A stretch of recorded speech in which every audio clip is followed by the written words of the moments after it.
Tēnā tātou I te whare, nei anō te mihi, o whāinga mihi ko whakatakatoria kei te wera, kei te ahi o nei whenua, tai atu kia tātou katoa tāhua te hanga nei ngā mōrehu I tō tātou hui. Nā reira, nei anō ahau, he uri no ngaitahu, Ngāti Prau, te whānau apanui e mihi atu nei kia tātou. So kia ora tātou, lovely to watch all the kōrero and kind of, for me, thinking about this, there's lots of whakaaro at the moment, that turmoil, which I suppose has been one theme, and all of us trying to sort of find a way through. And my brain's like a weka, it's all over the place, really easily distracted, and so a nice chance, kind of a bit of therapy really, to try to sort of bring some order to all that's going on in my mind, and try to think about, well, how do we think our way through all of this stuff. But hoi anō, e mihi ana. A couple of weeks ago, in all that noise, I saw this newspaper article that was talking about the government's new policy on gang patches.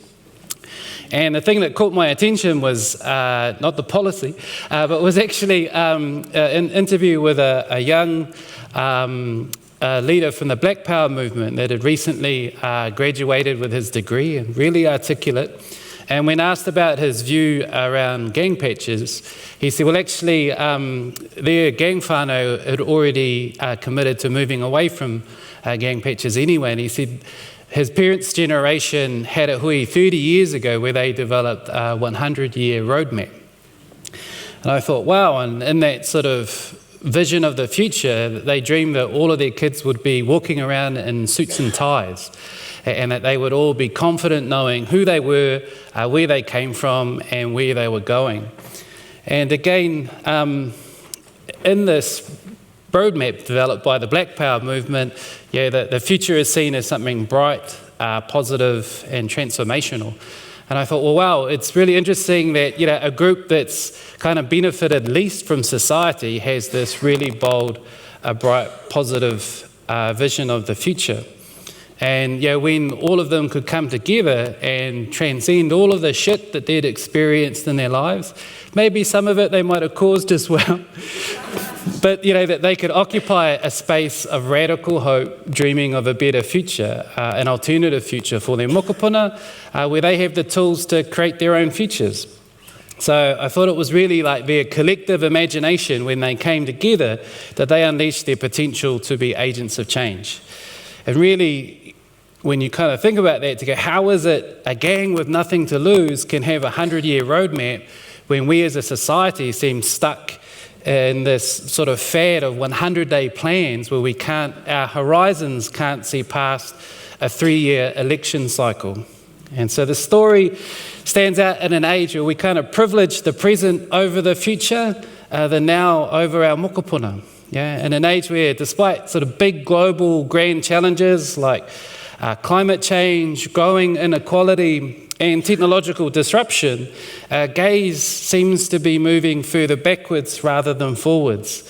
While the world's changing rapidly, it seems that horizons just keep getting shorter and shorter, and as decision makers, or our decision makers, are increasingly more reactive to the crisis of the day rather than thinking ahead.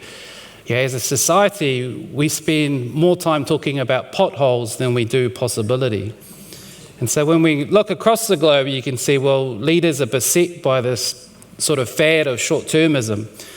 In this, the future is invisible, and the focus is on blame rather than solutions. And blame makes a really poor substitute for a solution. Might make you feel good and absolve you of responsibility, but it doesn't benefit anyone and it takes none of us forward. It seems like the more uncertain our world becomes, the more fearful we are around the future, the greater our desire for blame becomes. So how do we get to a place where those with the greatest power and influence have the shortest horizons? And when did the future become so politically unattractive? It feels like we have forgotten the future and choose to spend our time surviving the present rather than inventing and creating something better. And as Māori, I don't think we're immune to that either. We have more collective resource now than ever before, but lack the time to kind of think creatively around how we can best use our resources to create the future we want. I'd imagine most of us in the room are so busy reacting and responding to the agendas of others that we lack the time to dream about what we want, where we want to be, and of course, who we want to become. So we had probably more imagination back when we had nothing to lose. And all of this contributes to the very real risk that we end up surviving in someone else's vision of the future rather than coming up with our own. So how do we shift our frame from 100-day plans to 100-year visions, from the probable to the possible, and from incremental change to transformation?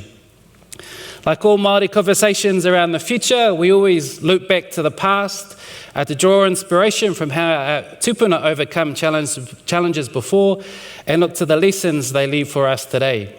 So being unashamedly ngaitahu, I want to start with the greatest story of intergenerational vision I've seen, the ngaitahu claim to understand how we as a people have tapped into our collective imagination before and how this can help us navigate the changes we face ahead. The story of Te Kreme, a ngaitahu claim, started in 1857 with Matiaha Tira Morihu when he petitioned Queen Victoria, starting a 7-generation-long struggle for justice. Matiaha arguably lived at the worst possible time to be ngaitahu. He was a refugee of inter-iwi warfare, survived disease, land loss, all of the poverty that caused. And one story that always stood out to me was his wife cursing him at a meal for eating a second potato. They were that poor that eating a second potato was a matter of life or death. Now, if Matiaha was focused on the short term, if he was focused on his own personal interests, then he would have dedicated himself to fighting for more potatoes. But he didn't. He had an intergenerational vision and was the key figure in launching our social justice movement that changed our fate forever as a people. I don't think it's a coincidence that it took a tohunga with great knowledge of whakapapa that was able to think far beyond his own lifetime and set out a vision so impossible that it took 7 generations to achieve. I came across an article recently, Onamata Anamata, a whakapapa perspective of Māori futurisms. And it talks about how Māori interpret time through whakapapa, where we see the past, onamata, through the eyes of our ancestors, and envision the future, anamata, through the eyes of our mokopuna. Knowledge of those that came before helps us to think of those yet to come and listen to the silent voice of our mokopuna yet to be born. Now, the trouble with intergenerational thinking is that you can't predict where things will end up. So you need to focus more on a direction than on a predetermined destination. I don't believe that Matiaha could ever have imagined where his vision eventually took his people, but his vision was his gift, one that spanned generations and transcended the boundaries of the present to reinvent the future. One thing I always noticed too is also that it wasn't fixed or rigid, that vision changed and adapted with each generation that carried it. The imagination on its own always sounds sort of childlike and pretentious. However, we need to distinguish between an individual act of fanciful imagination, like dreaming of unicorns and rainbows, as opposed to a collective act of imagination. And as amazing as Matiaha was, he didn't achieve the claim on his own. He merely laid down the vision for others to follow. I've heard it said on our marae that a leader without followers is just someone going for a walk. Vision and imagination alone can't take you anywhere. For his vision to come to life, it had to be owned by the people with a shared understanding of the new possibilities it could create. In the case of our claim, consensus was built across communities and over generations, and imagination took us beyond the boundaries of colonisation, grievance, and oppression to reclaim our right to determine our own future.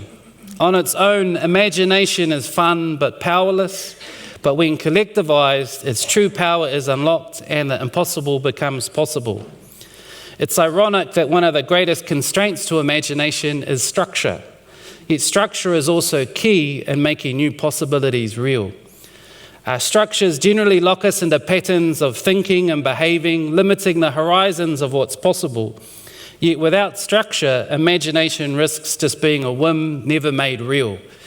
Imagination needs to transcend the barriers and boundaries of structure, but also must find form in the new world in order to be anchored in reality and to move us beyond just protest and rhetoric alone.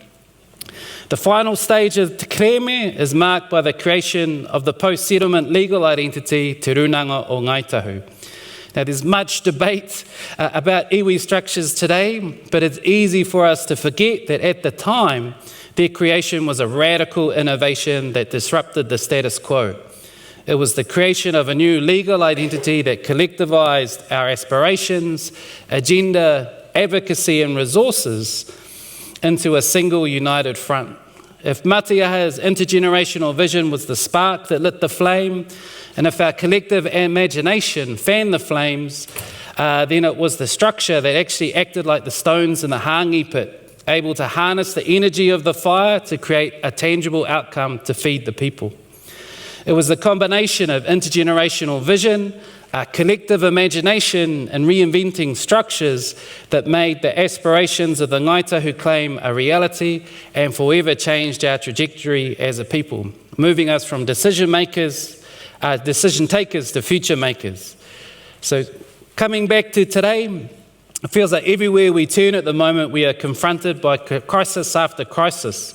And the only conversations you hear about the future are punctuated by fear, doom, and collapse. In this environment, it's easy for our horizons to become shorter and focus on our individual interests, rather than thinking big, thinking beyond, and thinking about our shared long-term interests. We all inhabit the same future. This is where misinformation appeals, as it gives us a simplistic explanation, reducing complexity into a simple story with clarity on who to blame. We've heard a lot today around the resurgence of anti-Māori racism and the anti-Māori rhetoric. And I believe all of that is tied up with this short-termism and reflects the politics of distraction. Racism is deeply embedded in our country's psyche and is a tried and true formula to foster discontent and blame. In this alternate reality, racism is somehow masqueraded as a solution rather than being acknowledged as one of the prime causes of all of our problems. Although aimed at Māori, racism is incapable of moving us forward as a nation and ends up hurting us all, even the racists.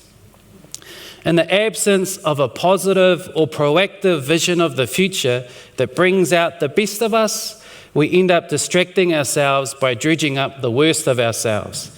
He mahi kai tangata tērā.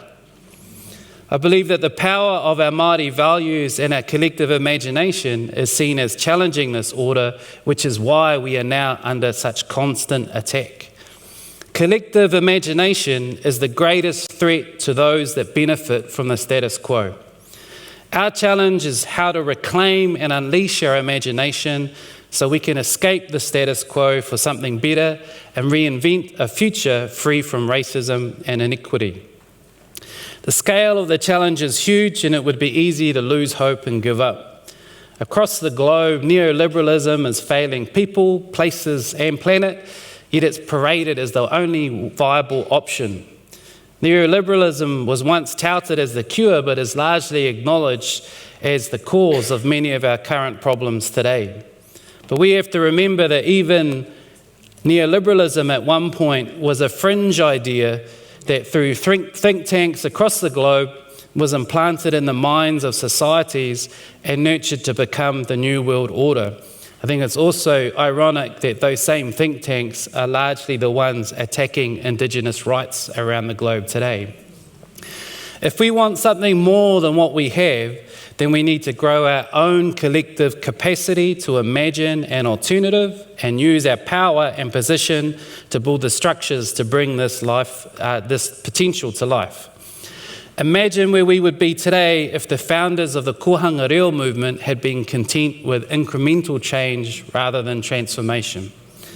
Imagine if they had settled for improving cultural competency in Pākehā early childhood centres so they could pronounce our kids' names properly, rather than reinventing early childhood provision and creating the by Māori, for Māori alternative of kohanga reo. Their success spawned a Māori medium education pipeline that would have seemed impossible in the 1980s. Yet here we are, living in the future they reinvented. I acknowledge that even for most of us in the room, colonisation can have its appeal and some comforts. For most of us, we are the few comfortable navigating the structures of the status quo and can be rewarded well for doing so. This gives us power and influence, but also lots to lose.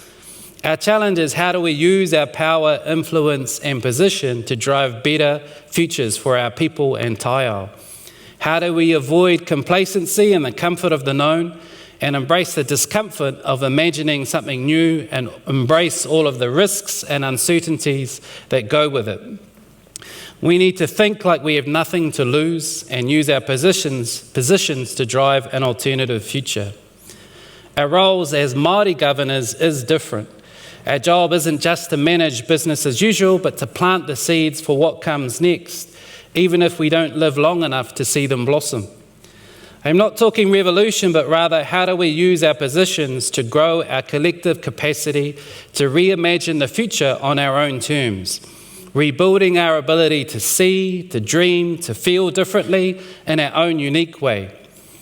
We then need to couple this with the power and influence of our institutions so that they too reflect our unique cultural ways of seeing, dreaming and feeling. It's not about reinventing the future in one gigantic leap, but something we can rehearse every day in our homes, in our communities, on our marae and on our boards, actively drawing that brighter future closer, like Maui pulling his fish from the sea. To reach a new destination, we first have to imagine it is possible and have the courage to make it happen. We need to dream like we have nothing to lose and act like we are rehearsing that new future, making it more of a reality each day than the day before. I'd like to finish with the words of a Ngāitahu scholar, Matthew Scobie, who looks at the economic possibilities of decolonisation. And he said this thing that just always burnt into my brain. Yeah, but exercising rangatiratanga is where alternative futures lie. Whether it be the left or the right, whether it be nice neoliberalism or hard neoliberalism, neither are a pathway to rangatiratanga. Yeah, creating our own future is the most powerful expression of rangatiratanga we can achieve. And it is through remembering, reimagining, rehearsing and reclaiming our future that we reinvent a world of our own making, a legacy of which our tipuna and mokopuna would be proud. So, kia ora tātou. Right.